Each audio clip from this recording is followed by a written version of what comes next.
You're not going to believe this, Reds fan. Hi, hello, it's Greg from Cincinnati Reds Daily. The Reds have traded again. 2 trades, 1 day. This one, unlike the other trade, is actually a bat like we've talked about, we've been wanting. It's not an outfield bat, but it's a bat. The Reds have traded they have traded for Gavin Lux from the Los Angeles Dodgers. They traded Mike Sirota. I'm not sure if I say that right. Sirota. He was the Reds' 3rd-round pick last year.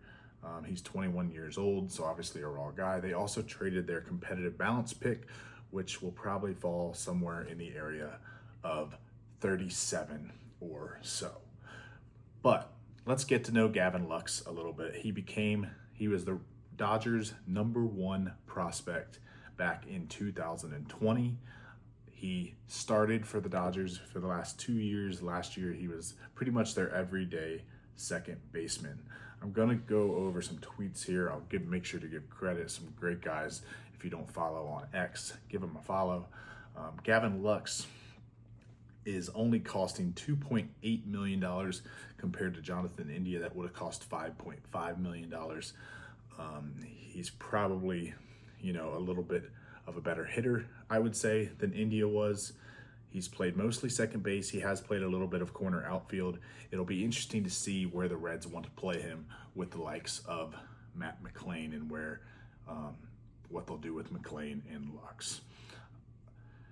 Gavin Lux in the second half of 2024. This is from Bryce Spalding on X. If you don't follow Bryce, give him a follow. He's a great follow for Reds fans. In the second half of 2024, he slashed .304, .390, .508 with a 152 WRC plus. For those of you who don't know, WRC plus average is 100. If you're below 100, it's below average. If you're above 100, it's above average. In the second half last year, he had a WRC plus of 152 with a 2 WAR and a 10% barrel rate. So he's only 27 years old, I believe. A former top prospect of the Dodgers. Maybe Gavin Lux is kind of figuring it out. He's had a WRC plus above 100 the last 2 seasons. He's going from a park in LA to Great American Ballpark. He did flash some power numbers in the minor leagues. Hasn't flashed much power in the major leagues, but maybe that'll happen at Great American Ballpark. He has played 8 games in Great American Ballpark. So far, he has 27 at-bats, 8 hits, a home run, 6 RBI. That's a .296 batting average. So only 8 game sample size. You're not going to freak out about 8 games, but he has had a lot of success at Great American Ballpark. Last summer, again, we talked about how good his second half was last year.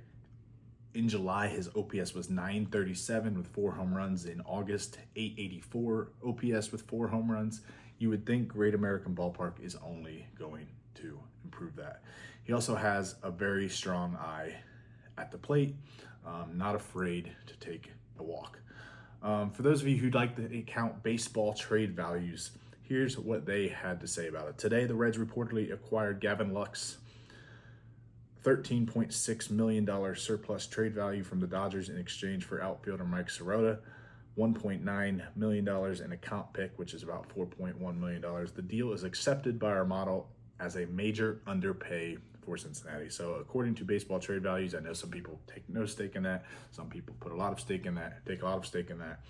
It says the Reds underpaid. Again, they didn't have to give up any top prospects. Sirota probably was in the top 30 somewhere, but he's fresh out of college. He wasn't going to see the major leagues anytime soon. And they did give up, again, a competitive balance pick, which is probably around pick 37 or so. So it's not like they gave up nothing. They certainly gave up, some assets that would be assets down the road, but this team needed to get better offensively.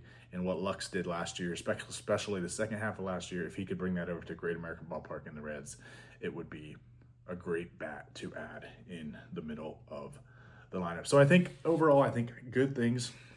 I think it's a good trade for the Reds. Again, it's going to be interesting to see where Lux plays, where Matt McLain plays. Is Noelvi Marte going to start in the minor leagues unless he just has a fantastic spring training? Is Santiago Espinal going to play every day? Is he not? I would say this trade probably opens that up to probably not playing as much as just putting him in the lineup every day, which I kind of like. I think Espinal showed some good things last year, but I don't think he's good enough offensively to play every day. So time will tell. There's a lot of things at play here. Spring training, I think, is about 80 days away, but the Reds finally traded for a bat. They didn't have to give up too much. They didn't have to give any top prospects up. I think it's a good move. And here's what I'll say. For all of you who say the Reds need an outfielder, they need a power bat, I agree. I totally agree with that. But just because they made this move doesn't mean the Reds are done dealing. I think the Reds will still be shopping for an outfield bat. I think they'll still be open to trading for an outfield bat, possibly be open to signing an outfield bat. I don't think just because they made this trade, they're done. I think it's a step in the right direction. I think they probably still need to go acquire an outfield bat. We'll see, but it's an exciting day. 2 trades, one day, one more significant than the other. We'll see you next time. Go Reds. And if you made it this far, like, subscribe, comment, do all the fun stuff. We appreciate you. Go Reds.